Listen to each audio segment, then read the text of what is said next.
right, as promised, this is this weekend's, or one of them, Should You Stay or Should You Go segment. You'll notice Craig is invisible. He is to my left, but you cannot see him. He's going to answer the question through me, though. Okay, Gladys in Independence, Missouri called to ask, guys, my mother has passed and left me the house we have been living in together. I am overwhelmed with the financial side of all this.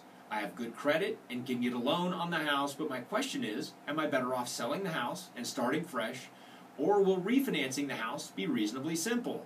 It seems so complicated to me.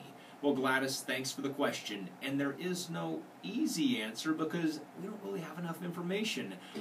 Depending on what the size of the house is, if it meets your needs, what the value of it is, if you've got a $200,000 house and you're a single person and could live in an $80,000 to $100,000 house, sell the house, downsize, there's your answer.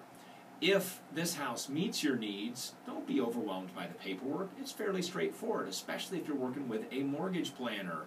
Consider refinancing it. When you say refinance, that would make the assumption that there is an existing loan on it. If there's not, and you need to pay off some debts, etc., that would be placing an initial loan on it, and that can be done as long as all the paperwork's been done and the estate has been settled and you are truly the owner of the house. So, depending on your situation, if it meets your needs, stay put, refinance, or put a loan on the house, or if it is too big and you can benefit from downsizing and saving some money, do that.